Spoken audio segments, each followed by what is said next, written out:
কখনো কখনো আমরা ভাবি যে কোনো ব্যক্তি যিনি ধর্মের পথে চলেছেন, যদি তার দ্বারা কোনো ভুল হয়ে থাকে তাহলে নিয়তি তাকে সেই মুহূর্তেই কঠোর শাস্তি দেন।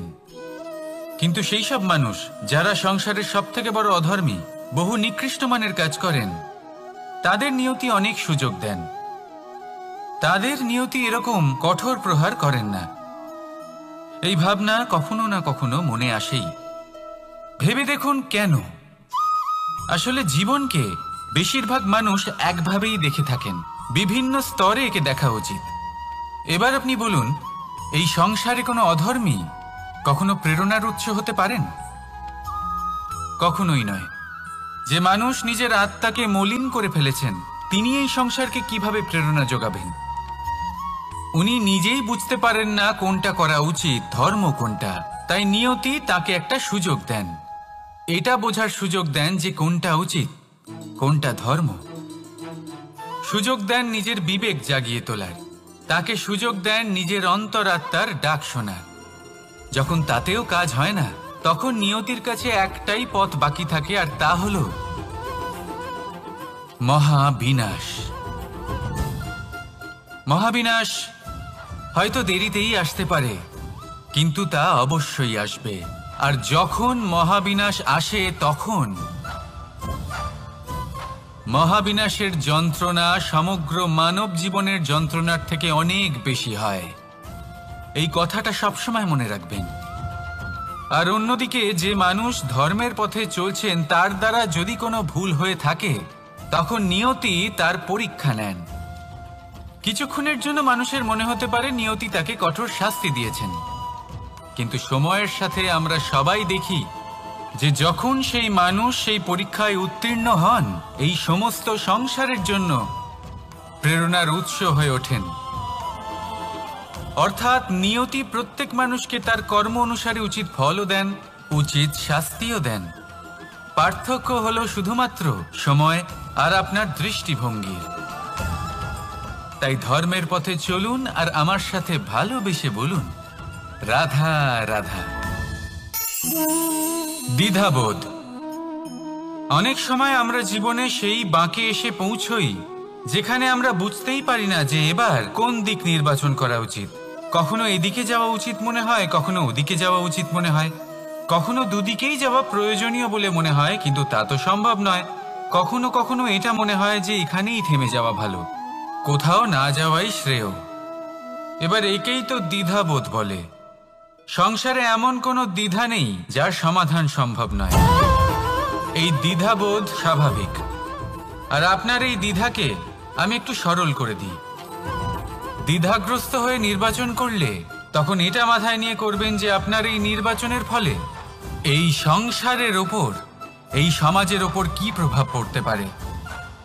নিজের লাভ ক্ষতির বিষয়ে ভাবা ছেড়ে দিন আর কর্ম করুন সংসারের মঙ্গলের জন্য, আগামী প্রজন্মের মঙ্গলের জন্য। ভাবুন আপনার এই নির্বাচনের জন্য কিভাবে তাদের জীবনের উদ্ধার সম্ভব। কারণ এই ভাবনাই হলো উচিত ভাবনা। কারণ অনেক সময় ওষুধ একটু কড়া মনে হতেই পারে, কিন্তু এই ওষুধই তো রোগ মুক্তি ঘটায়। সেইভাবে আপনাকেও এই দ্বিধার মুহূর্তে কঠিন নির্বাচন করতে হতে পারে। এই কঠিন নির্বাচন জীবনে কঠিন পরিস্থিতিও আনতে পারে, কিন্তু যদি এই নির্বাচন ধর্মসঙ্গত হয়, যদি এর দ্বারা সংসারের মঙ্গল হয়, তাহলে এই নির্বাচনই হলো সঠিক নির্বাচন। আসুন আমার সাথে ভালোবেসে বলুন, রাধা রাধা। মানুষ নানান ধরনের বাসনা পোষণ করেন, তাদের নানান ইচ্ছে থাকে, অভিলাষা থাকে, নানান কামনা করতে থাকেন, স্বপ্ন দেখেন, প্রার্থনা করেন যেন তা সফল হয়, নিজের সম্পন্নতা কামনা করেন, আর শেষে নিরাশ হয়ে যান কারণ এসব কিছুই পান না। আপনাকে একটা ছোট্ট উদাহরণ দিই। জঙ্গলের রাজা কাকে বলা হয়? সিংহকে। এবার যেহেতু সিংহ বনের রাজা, তাই হরিণ তো তার কাছে এসে এটা বলতে পারে না যে আপনি হলেন বনের রাজা, তাই আপনি আমাকে মেরে ফেলুন, আমাকে খেয়ে ফেলুন আর নিজের ক্ষুধা নিবারণ করুন। এমন তো হয় না। সিংহ যতই বনের রাজা হোক, তাকেও পরিশ্রম অবশ্যই করতে হয়, তবেই তার ক্ষুধা নিবারণ হয়।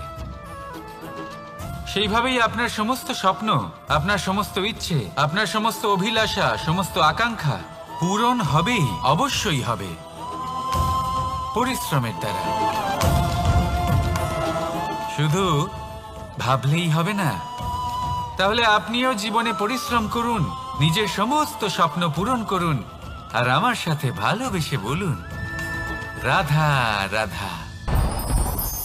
আপনি কি কখনো কোনো উঁচু পর্বতের শিখরে পৌঁছতে পেরেছেন? যদি পৌঁছে থাকেন বা যদি আপনি কোনো উঁচু পর্বতের শিখরে যান, তাহলে ভালো করে দেখবেন, আপনি যত উঁচুতে অগ্রসর হতে থাকবেন আস্তে আস্তে সমস্ত বনস্পতি বিলুপ্ত হতে থাকে। তারপরে সমস্ত গাছপালা, পশু পাখি সব বিলুপ্ত হতে থাকে। শেষ পর্যন্ত সেই শিখরে থেকে যায় শুধুমাত্র শান্তি, নীরবতা।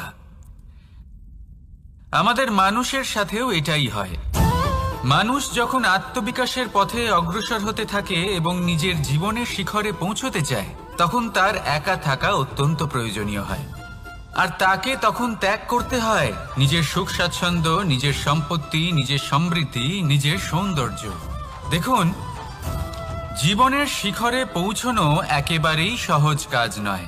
এ হলো অত্যন্ত দুর্গম এক পথ। কিন্তু যদি আপনি সেখানে পৌঁছতে চান, তাহলে আপনাকে ত্যাগের প্রবৃত্তি জাগিয়ে তুলতে হবে। ত্যাগ কি সেটা জানতে হবে, কারণ ত্যাগের ফলেই মনে শান্তি আসে, আর সেই শান্তির ফলে মনে উৎপন্ন হয় প্রেম। আর এই প্রেমই হলো জীবনের অন্তিম লক্ষ্য। তাহলে আসুন আমার সাথে ভালোবেসে বলুন, রাধা রাধা। অধিকার, এটা না কোনো সাধারণ শব্দ, না কোনো ব্যবসা, নিজেই একটা অদ্ভুত ব্যাপার এই অধিকার। স্বয়ং ঈশ্বর মানুষকে জীবন বাঁচার অধিকার দিয়েছেন। কিন্তু যখন কোনো নারীর অধিকারের প্রশ্ন আসে, তখন সেই অধিকারের সাথে কর্তব্য জুড়ে যায়। এবার নারীর অনেক অধিকারের মধ্যে একটা অধিকার হলো নিজের স্বামী নির্বাচন করা। নির্বাচন করা কে হবে তার অর্ধাঙ্গ, এমন একজন ব্যক্তি নির্বাচন করা যিনি নিজের সাথে, নিজের স্ত্রীর সাথে, সমগ্র পরিবারের সাথে এই সমগ্র সমাজের পরিস্থিতিকে উন্নত করতে পারেন।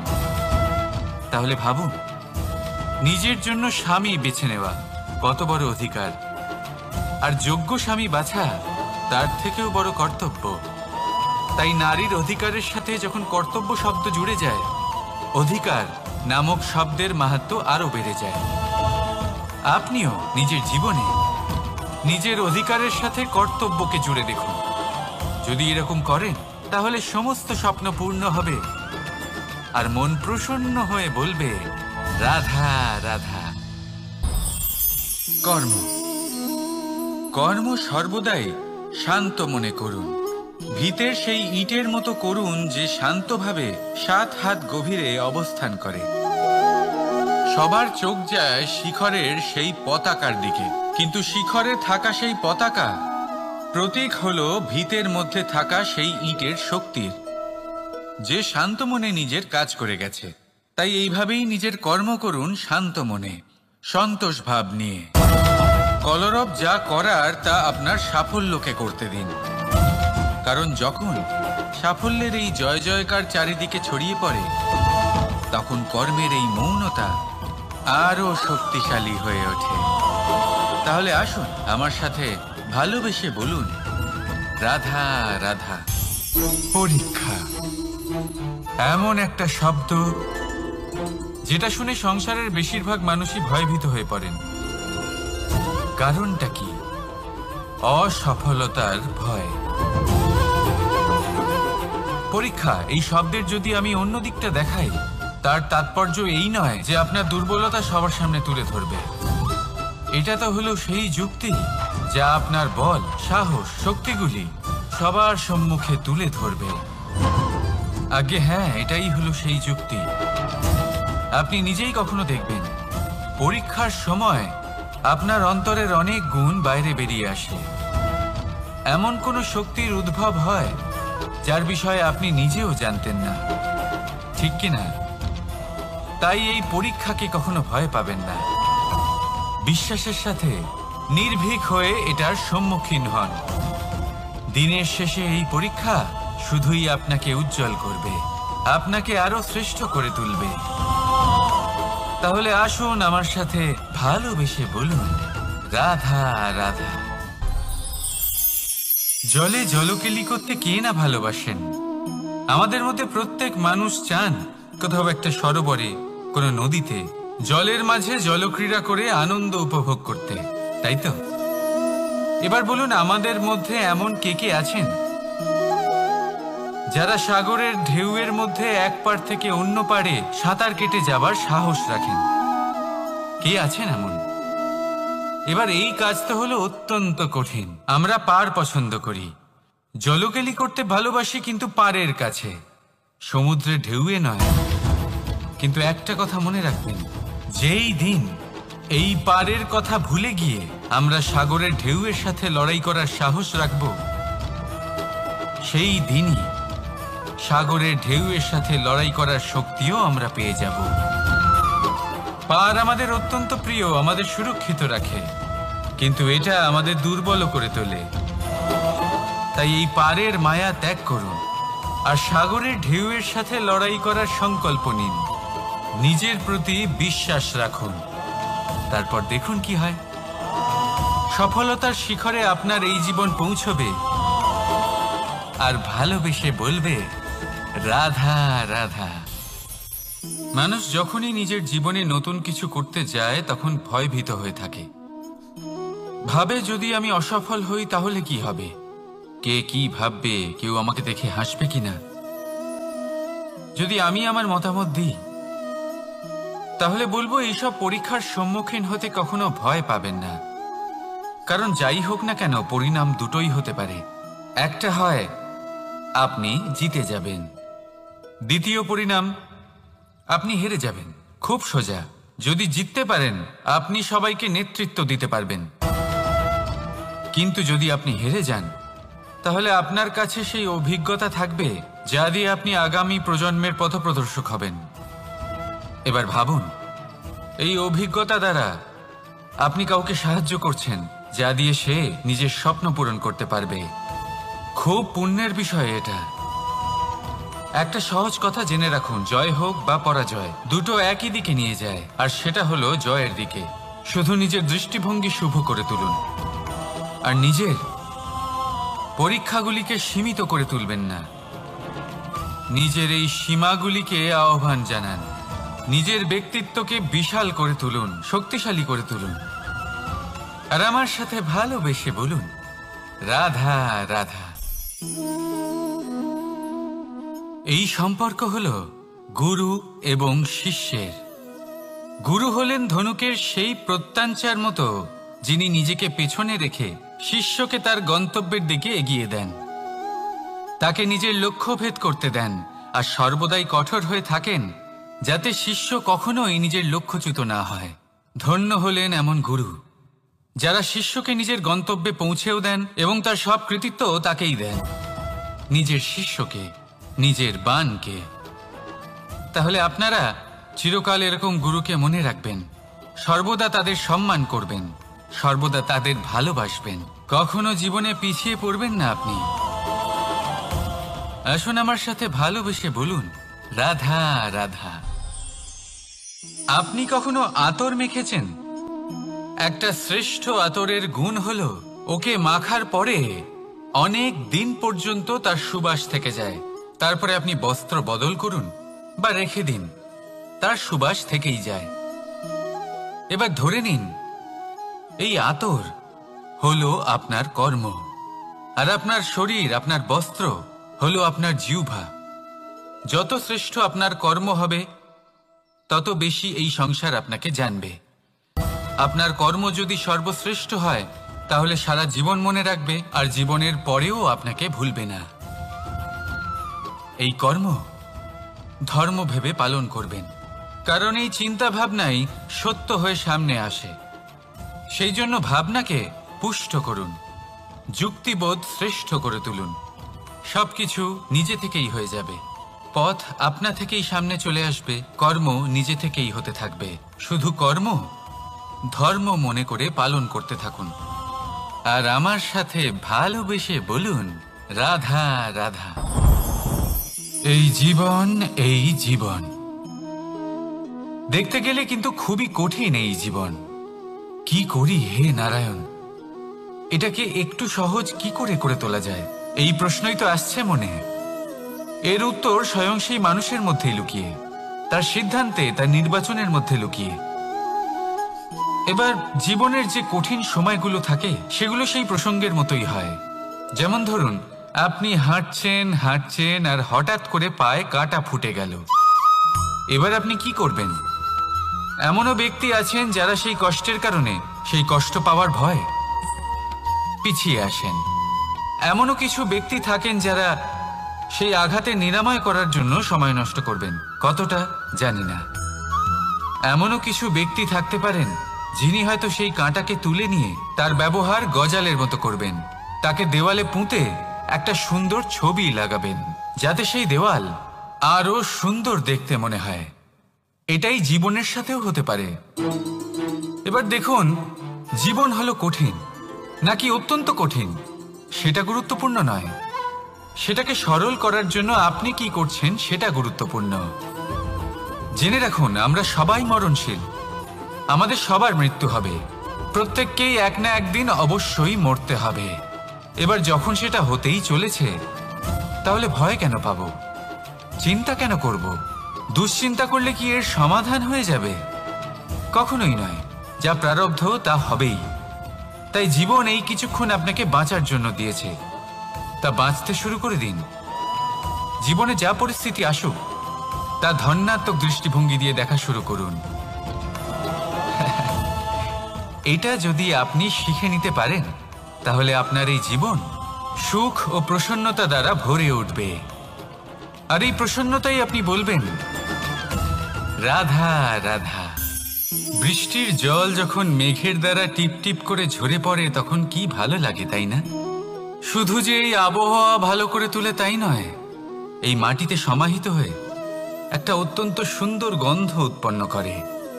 এই লতা পাতা, এই বৃক্ষ এদের জীবন দান করে, এদের পুষ্ট করে তোলে, আর তার সাথে অনেক জীবের কল্যাণ করে। কিন্তু ভাবুন, যখন বজ্রপাত হয় তখন কি হয়? এই সমস্ত জলের ফোঁটা অনিয়ন্ত্রিত হয়ে যায়, একটা ভয়ানক বন্যার রূপ নিয়ে নেয়, যা শুধুমাত্র মহাবিনাশ করে। এর সারমর্ম কি? এর সারমর্ম হলো কর্ম করুন, কিন্তু তার নিয়ন্ত্রণ রেখে। যদি আপনি নিয়ন্ত্রণে না থাকেন, তাহলে আপনিও জীবনরূপী এই বর্ষার পরিবর্তে ভয়ানক বন্যার রূপ ধারণ করবেন। এবার বিকাশ ঘটাবেন নাকি বিনাশ, সিদ্ধান্ত হলো আপনার। যদি বিকাশ ঘটাতে চান, তাহলে নিজের কর্মের সাথে সাথে নিজের মনকেও নিয়ন্ত্রণ করতে শিখুন।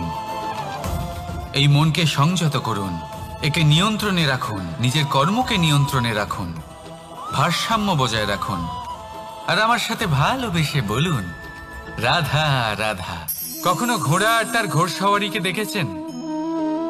ঘোড়ার ডান এবং বাম দিকে যেন একটা পর্দা লাগানো থাকে। তার কারণ কি? যাতে ঘোড়া অন্য কোনো দিকে দেখতে না পায়, শুধুমাত্র সামনে দেখে আর সেই দিকেই এগোতে থাকে। বলতে গেলে এটা খুব সাধারণ ব্যাপার, কিন্তু এর পেছনে খুব বড় এক বিজ্ঞান লুকিয়ে রয়েছে। আপনি যদি জীবনে নিজের লক্ষ্যে পৌঁছতে চান, তাহলে আপনাকে এদিক ওদিক তাকানো বন্ধ করতে হবে, শুধু সামনে নিজের লক্ষ্যের দিকে তাকিয়ে থাকতে হবে। তখনই জীবনে সাফল্য লাভ করবেন। ঘোড়া তো শুধুমাত্র এক পশু, তার উপরে লাগাম পরাতে হয়, চোখের ডান এবং বাম দিকে পর্দা পরিয়ে দেওয়া হয়।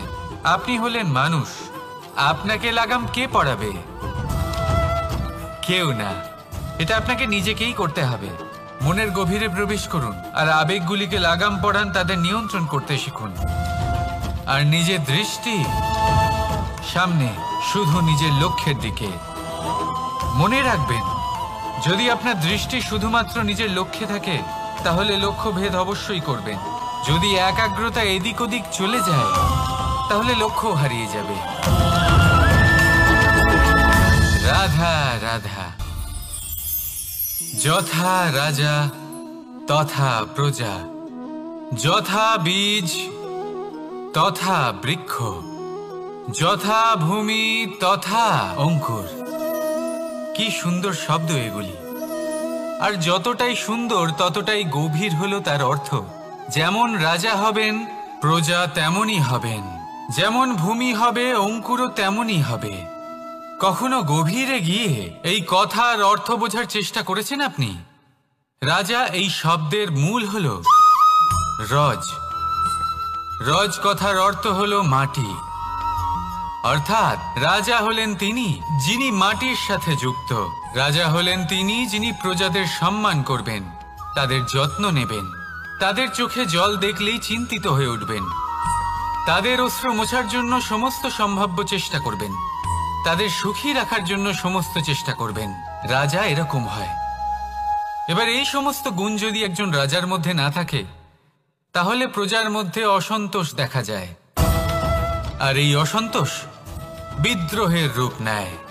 আর এই বিদ্রোহ যে কোনো রূপেই হলো বিনাশকারী। তাহলে রাজার উচিত প্রজাদের রক্ষা করা এবং প্রজাদেরও উচিত রাজার প্রতি বিশ্বাস রাখা, তার অনুকরণ করা। এই দুজন যখন এক হবেন, তখনই শাসন স্থির হবে, তখনই এই দেশ নিয়ন্ত্রণে থাকবে। যদি দুজনের মধ্যে কোনো একজন নিয়ন্ত্রণ হারান, তখন মহা বিনাশ অবশ্যই হবে। তাহলে রাজা নিজের কর্ম করবেন আর প্রজা নিজের ধর্ম পালন করবেন, আর আমার সাথে ভালোবেসে বলবেন রাধা রাধা। এই বৃক্ষ দেখতে পাচ্ছেন, বটবৃক্ষ। এই সংসারের সব থেকে বড় বৃক্ষের মধ্যে অন্যতম। কি না করে এই বৃক্ষ! অনেক বছর ধরে বেঁচে থাকে এই বৃক্ষ। এই বৃক্ষ সর্বদাই বাড়তে থাকে। কত পশু পাখিদের এই বৃক্ষ আশ্রয় প্রদান করে। পথ চলতি পথচারীদের এই বৃক্ষ ছায়া প্রদান করে, আশ্রয় প্রদান করে, বিশ্রাম করার জায়গা দেয়, শীতল ছায়া দেয়। বটবৃক্ষ সংসারের সব থেকে বড় বৃক্ষদের মধ্যে একটা বৃক্ষ। এই বৃক্ষের বীজ সর্ষে দানার থেকেও ছোট হয়, কিন্তু তা মাটির মধ্যে সমাহিত হয়ে যায়, নিজের খোলসকে ভেঙে প্রথমবার অঙ্কুরিত হয়। আর তারপরে আস্তে আস্তে আস্তে একটা ছোট্ট বীজ একটা বিশাল বটবৃক্ষে পরিণত হয়। জীবনে যদি সাফল্য পেতে চান, তাহলে এইভাবেই এগোতে হবে। ছোট ছোট পদক্ষেপের দ্বারা এই পথ চলা শুরু করতে হবে। সেই জন্য ছোট কাজ করতে কখনো সংকোচ করবেন না, ছোট কাজ করতে কখনো লজ্জা পাবেন না। যদি এই ছোট ছোট কাজ পূর্ণ নিষ্ঠা দিয়ে, পূর্ণ মনোযোগ দিয়ে, সততার সাথে করতে পারেন, তাহলে এই ছোট কাজের আকার বাড়তে থাকবে। তাই কাজগুলিকে কাজের মতোই দেখতে শুরু করুন। ছোট কাজ বা বড় কাজ এরকম ভাববেন না। তাহলে কর্ম করতে থাকুন। জীবনে আপনার অস্তিত্ব বটবৃক্ষের থেকেও বড় করে তুলুন। তাহলে আসুন আর আমার সাথে ভালোবেসে বলুন রাধা রাধা। ভগবান আর ভুল, এই দুই একই অক্ষর দিয়ে শুরু হয়। শুধু তাই নয়, এদের দুজনের রাশিও সমান। এবারে আপনারা বলবেন যে ভগবান, ভুল, এদের মধ্যে কিভাবে মিল থাকতে পারে? অনেক বড় মিল আছে। না শুধু এ এক অক্ষর দিয়ে শুরু হয়, বরং এদের বিজয় মন্ত্রটাও এক। ভগবানকে মানুন, তাকে বিশ্বাস করুন, তাকে স্বীকার করুন। এটা করলে মনের দৃষ্টি থেকে ভগবানকে দেখা যায়, আর উনি আপনাকে সমৃদ্ধ করে তোলেন। ভুলের সাথেও এটাই ঘটে। নিজের ভুল স্বয়ং মেনে নিলে, স্বীকার করে নিলে, সব কিছুই স্পষ্টভাবে দেখতে পাবেন। যেদিন থেকে আপনি নিজের ভুল মেনে নিতে শিখবেন, সেদিন থেকে সেই ভুল শোধরানোর প্রক্রিয়াও শুরু হয়ে যাবে। আপনি বুঝে যাবেন নিজের ভুল কিভাবে শোধরাতে হয়। তাই মনে রাখবেন, নিজেকে শ্রেষ্ঠ করে তোলার জন্য নিজের ভুল স্বীকার করা অত্যন্ত প্রয়োজনীয়। এই জীবনে শান্তি আনার জন্য ঈশ্বরকে মেনে নেওয়াও অত্যন্ত প্রয়োজনীয়। সবসময় নিজের গুণ এবং নিজের দোষ মনে রাখবেন। আজীবন সুখী থাকবেন। রাধা রাধা। আমরা সব সময় চাই যে এই সংসার আমাদের জ্ঞানী বলবে, বুদ্ধিমান বলবে, বুঝদার বলবে, কিন্তু মূর্খ মূর্খ যেন কেউ না বলে। মূর্খ শব্দটা আমরা কেউ শুনতে চাই না, দূরে পালাতে থাকি। কিন্তু একটা সত্যি সবার কাছে অজানা, যে মূর্খ হওয়া হলো বুদ্ধিমান হওয়ার দিকে সর্বপ্রথম পদক্ষেপ। আপনি যত খুশি দিগ্গজ জ্ঞানী মানুষদের সাথে আলাপ করুন, যত ইচ্ছে কথা বলুন, যতই জ্ঞানের কথা আলোচনা করুন, অভিজ্ঞতা মূর্খ হবার পরেই পাওয়া যায়, তাই নয় কি? মূর্খ হবার পরে আপনি এটা বুঝতে পারবেন যে কি করা উচিত নয়। জ্ঞানী ব্যক্তি আপনাকে এটা বলবেন যে কি করা উচিত। আর এই সংসারে কি করা উচিত তার থেকেও অনেক বড় জ্ঞান হলো কি করা উচিত নয়। সেই জন্য সব সময় মনে রাখবেন, আপনার করা কিছু ভুল আপনাকে যদি কেউ মূর্খ বানিয়ে থাকে, ছল চাতুরি করে থাকে, তাহলে কোনো ব্যাপার নয়, এটা শেষ পর্যন্ত আপনাকে আরো বুদ্ধিমান করে তুলবে। এই মুহূর্তে ধন্যাত্মক থাকুন, এই সংসার আপনাকে অবশ্যই জ্ঞানী বলবে। রাধা রাধা। আপনি কি কখনো একজন মালিকে একটা বাগানের যত্ন নিতে দেখেছেন? যদি কখনো একটা গাছে উই ধরে যায়, মালি তখন শুধু সেই গাছের নয়, সমস্ত বাগানের চিকিৎসা করায়। আপনারা হয়তো বলবেন, এ কেমন মূর্খতা, যখন উই একটা গাছে লেগেছে সমস্ত বাগানের চিকিৎসা কেন করাতে হবে? এ তো অযথা পরিশ্রম করা। কিন্তু মালি খুব ভালো করে জানে যে উই হয়তো একটা গাছে লেগেছে, কিন্তু তা সমস্ত বাগানকে নাশ করে দিতে পারে। এবার মালির এই শিক্ষা, এই জ্ঞান অন্য অনেক জায়গাতে প্রযোজ্য। এই সংসারে আমরা শুধুমাত্র নিজের পরিবারের কথাই চিন্তা করি, তাদের যত্ন নিই, চেষ্টা করি যেন তারা ভালো থাকেন, সুখে থাকেন। আর সেই সময় এই সমাজের কিছু বিরোধী মনোভাব এই সমাজকে গ্রাস করে ফেলে, এই সমাজকে নষ্ট করে ফেলে, কিন্তু আমাদের নজর শুধু আমাদের পরিবারে থাকে। সেই জন্য যখন কথা ওঠে রাষ্ট্রের, দেশের, তখন তার জন্য সিদ্ধান্ত নিতে হবে, তখন তার জন্য ত্যাগ করতে হবে। আর মনে রাখবেন, যে সমস্যায় আসুক তার সমাধান পূর্ণরূপে বাঞ্ছনীয়। এই সংসারে প্রত্যেক ব্যক্তি যদি নিজের পরিবারেরও খেয়াল রাখেন এবং সমাজেরও খেয়াল রাখেন এবং সঠিকভাবে এই দেশেরও খেয়াল রাখেন, তবেই এই দেশ সম্পন্ন হতে পারবে। তাহলে আপনিও সেই প্রয়াস করুন আর আমার সাথে ভালোবেসে বলুন, রাধা রাধা।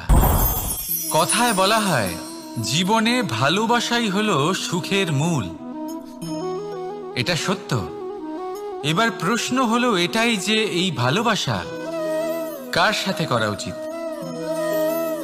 যদি আপনি কিছুক্ষণের জন্য সুখ পেতে চান, তাহলে ভালোবাসুন নিজের রুচি মতো। যদি আপনি কিছুদিনের জন্য সুখ পেতে চান, ভালোবাসুন নিজের বন্ধুদের। যদি আপনি কয়েক মাসের জন্য, কয়েক বছর বা অনেক বছরের জন্য সুখী হতে চান, তাহলে ভালোবাসুন নিজের পরিবারকে, মাতা পিতা, নিজের সন্তান, স্বামী স্ত্রী, নিজের আত্মীয়দের। কিন্তু যদি আপনি চিরকালের জন্য সুখী হতে চান, তাহলে ভালোবাসতে হবে শুধু নিজের কর্মগুলিকে। কারণ সম্পর্ক যেমনই হোক না কেন, কখনো না কখনো ভেঙে যাবেই। এই সংসার হলো এমনই যে যাদের সঙ্গ আমরা পাই, তাদের সঙ্গ একদিন ত্যাগ করতে হয়।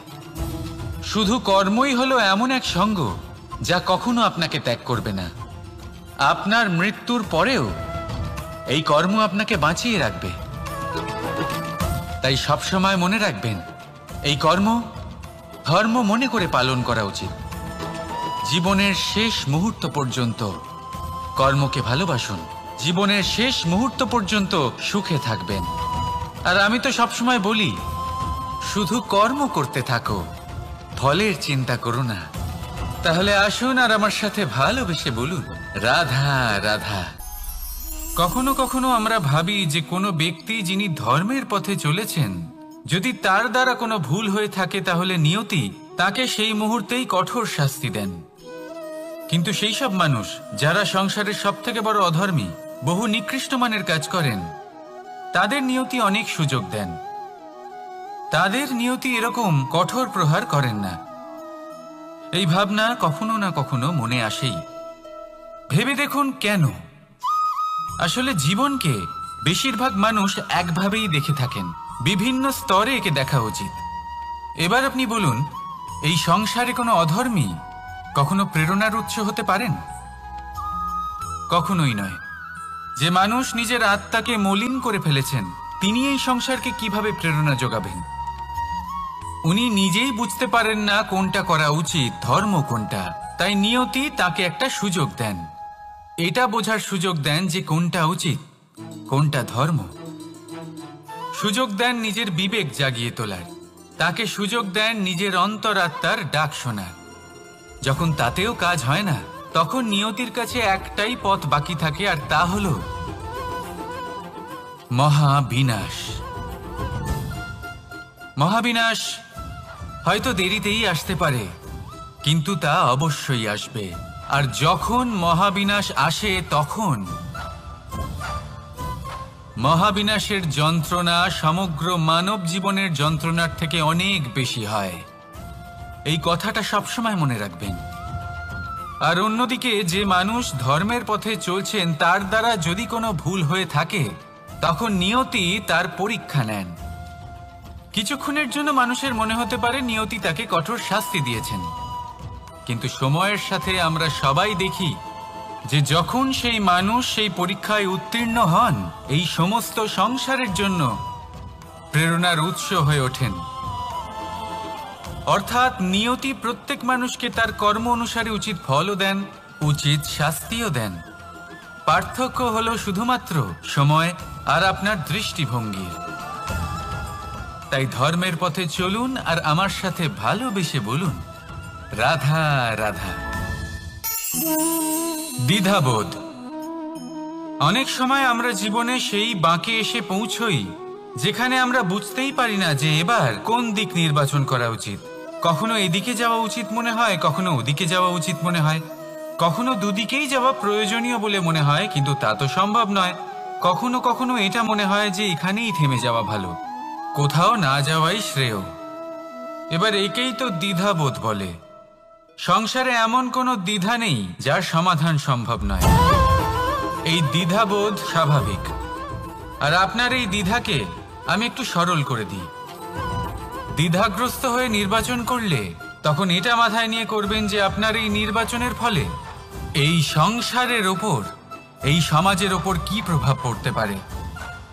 নিজের লাভ ক্ষতির বিষয়ে ভাবা ছেড়ে দিন আর কর্ম করুন সংসারের মঙ্গলের জন্য, আগামী প্রজন্মের মঙ্গলের জন্য। ভাবুন আপনার এই নির্বাচনের জন্য কিভাবে তাদের জীবনের উদ্ধার সম্ভব। কারণ এই ভাবনাই হলো উচিত ভাবনা। কারণ অনেক সময় ওষুধ একটু কড়া মনে হতেই পারে, কিন্তু এই ওষুধই তো রোগ মুক্তি ঘটায়। সেইভাবে আপনাকেও এই দ্বিধার মুহূর্তে কঠিন নির্বাচন করতে হতে পারে। এই কঠিন নির্বাচন জীবনে কঠিন পরিস্থিতিও আনতে পারে, কিন্তু যদি এই নির্বাচন ধর্মসঙ্গত হয়, যদি এর দ্বারা সংসারের মঙ্গল হয়, তাহলে এই নির্বাচনই হলো সঠিক নির্বাচন। আসুন আমার সাথে ভালোবেসে বলুন, রাধা রাধা। মানুষ নানান ধরনের বাসনা পোষণ করেন, তাদের নানান ইচ্ছে থাকে, অভিলাষা থাকে, নানান কামনা করতে থাকেন, স্বপ্ন দেখেন, প্রার্থনা করেন যেন তা সফল হয়, নিজের সম্পন্নতা কামনা করেন, আর শেষে নিরাশ হয়ে যান কারণ এসব কিছুই পান না। আপনাকে একটা ছোট্ট উদাহরণ দিই। জঙ্গলের রাজা কাকে বলা হয়? সিংহকে। এবার যেহেতু সিংহ বনের রাজা, তাই হরিণ তো তার কাছে এসে এটা বলতে পারে না যে আপনি হলেন বনের রাজা, তাই আপনি আমাকে মেরে ফেলুন, আমাকে খেয়ে ফেলুন আর নিজের ক্ষুধা নিবারণ করুন। এমন তো হয় না। সিংহ যতই বনের রাজা হোক, তাকেও পরিশ্রম অবশ্যই করতে হয়, তবেই তার ক্ষুধা নিবারণ হয়। সেইভাবেই আপনার সমস্ত স্বপ্ন, আপনার সমস্ত ইচ্ছে, আপনার সমস্ত অভিলাষা, সমস্ত আকাঙ্ক্ষা পূরণ হবেই, অবশ্যই হবে, পরিশ্রমের দ্বারা। শুধু ভাবলেই হবে না, তাহলে আপনিও জীবনে পরিশ্রম করুন, নিজের সমস্ত স্বপ্ন পূরণ করুন, আর আমার সাথে ভালোবেসে বলুন, রাধা রাধা। আপনি কি কখনো কোনো উঁচু পর্বতের শিখরে পৌঁছতে পেরেছেন? যদি পৌঁছে থাকেন বা যদি আপনি কোনো উঁচু পর্বতের শিখরে যান, তাহলে ভালো করে দেখবেন, আপনি যত উঁচুতে অগ্রসর হতে থাকবেন আস্তে আস্তে সমস্ত বনস্পতি বিলুপ্ত হতে থাকে। তারপরে সমস্ত গাছপালা, পশু পাখি সব বিলুপ্ত হতে থাকে। শেষ পর্যন্ত সেই শিখরে থেকে যায় শুধুমাত্র শান্তি, নীরবতা। আমাদের মানুষের সাথেও এটাই হয়। মানুষ যখন আত্মবিকাশের পথে অগ্রসর হতে থাকে এবং নিজের জীবনের শিখরে পৌঁছতে চায়, তখন তার একা থাকা অত্যন্ত প্রয়োজনীয় হয়। আর তাকে তখন ত্যাগ করতে হয় নিজের সুখ স্বাচ্ছন্দ্য, নিজের সম্পত্তি, নিজের সমৃদ্ধি, নিজের সৌন্দর্য। দেখুন, জীবনের শিখরে পৌঁছনো একেবারেই সহজ কাজ নয়। এ হলো অত্যন্ত দুর্গম এক পথ। কিন্তু যদি আপনি সেখানে পৌঁছতে চান, তাহলে আপনাকে ত্যাগের প্রবৃত্তি জাগিয়ে তুলতে হবে। ত্যাগ কি সেটা জানতে হবে, কারণ ত্যাগের ফলেই মনে শান্তি আসে, আর সেই শান্তির ফলে মনে উৎপন্ন হয় প্রেম। আর এই প্রেমই হলো জীবনের অন্তিম লক্ষ্য। তাহলে আসুন আমার সাথে ভালোবেসে বলুন, রাধা রাধা। অধিকার, এটা না কোনো সাধারণ শব্দ, না কোনো ব্যবসা, নিজেই একটা অদ্ভুত ব্যাপার এই অধিকার। স্বয়ং ঈশ্বর মানুষকে জীবন বাঁচার অধিকার দিয়েছেন। কিন্তু যখন কোনো নারীর অধিকারের প্রশ্ন আসে, তখন সেই অধিকারের সাথে কর্তব্য জুড়ে যায়। এবার নারীর অনেক অধিকারের মধ্যে একটা অধিকার হলো নিজের স্বামী নির্বাচন করা। নির্বাচন করা কে হবে তার অর্ধাঙ্গ, এমন একজন ব্যক্তি নির্বাচন করা যিনি নিজের সাথে, নিজের স্ত্রীর সাথে, সমগ্র পরিবারের সাথে এই সমগ্র সমাজের পরিস্থিতিকে উন্নত করতে পারেন। তাহলে ভাবুন, নিজের জন্য স্বামী বেছে নেওয়া কত বড় অধিকার, আর যোগ্য স্বামী বাছা তার থেকেও বড় কর্তব্য। তাই নারীর অধিকারের সাথে যখন কর্তব্য শব্দ জুড়ে যায়, অধিকার নামক শব্দের মাহাত্ম্য আরো বেড়ে যায়। আপনিও নিজের জীবনে নিজের অধিকারের সাথে কর্তব্যকে জুড়ে দেখুন। যদি এরকম করেন, তাহলে সমস্ত স্বপ্ন পূর্ণ হবে, আর মন প্রসন্ন হয়ে বলবে, রাধা রাধা। কর্ম, কর্ম সর্বদাই শান্ত মনে করুন। ভিতের সেই ইটের মতো করুন যে শান্তভাবে 7 হাত গভীরে অবস্থান করে। সবার চোখ যায় শিখরের সেই পতাকার দিকে, কিন্তু শিখরে থাকা সেই পতাকা প্রতীক হলো ভিতের মধ্যে থাকা সেই ইটের শক্তির, যে শান্ত মনে নিজের কাজ করে গেছে। তাই এইভাবেই নিজের কর্ম করুন শান্ত মনে, সন্তোষ ভাব নিয়ে। কলরব যা করার তা আপনার সাফল্যকে করতে দিন, কারণ যখন সাফল্যের এই জয় জয়কার চারিদিকে ছড়িয়ে পড়ে, তখন কর্মের এই মৌনতা আরো শক্তিশালী হয়ে ওঠে। তাহলে আসুন আমার সাথে ভালোবেসে বলুন, রাধা রাধা। পরীক্ষা এমন একটা শব্দ যেটা শুনে সংসারের বেশিরভাগ মানুষই ভয়ভীত হয়ে পড়েন। কারণটা কি? অসফলতার ভয়। পরীক্ষা এই শব্দের যদি আমি অন্য দিকটা দেখাই, তার তাৎপর্য এই নয় যে আপনার দুর্বলতা সবার সামনে তুলে ধরবে। এটা তো হলো সেই যুক্তি যা আপনার বল, সাহস, শক্তিগুলি সবার সম্মুখে তুলে ধরবে। আগে হ্যাঁ, এটাই হলো সেই যুক্তি। আপনি নিজেই কখনো দেখবেন, পরীক্ষার সময় আপনার অন্তরের অনেক গুণ বাইরে বেরিয়ে আসে। এমন কোনো শক্তির উদ্ভব হয় যার বিষয়ে আপনি নিজেও জানতেন না, ঠিক কিনা? তাই এই পরীক্ষাকে কখনো ভয় পাবেন না। বিশ্বাসের সাথে নির্ভীক হয়ে এটার সম্মুখীন হন। দিনের শেষে এই পরীক্ষা শুধুই আপনাকে উজ্জ্বল করবে, আপনাকে আরো শ্রেষ্ঠ করে তুলবে। তাহলে আসুন আমার সাথে ভালোবেসে বলুন, রাধা রাধা।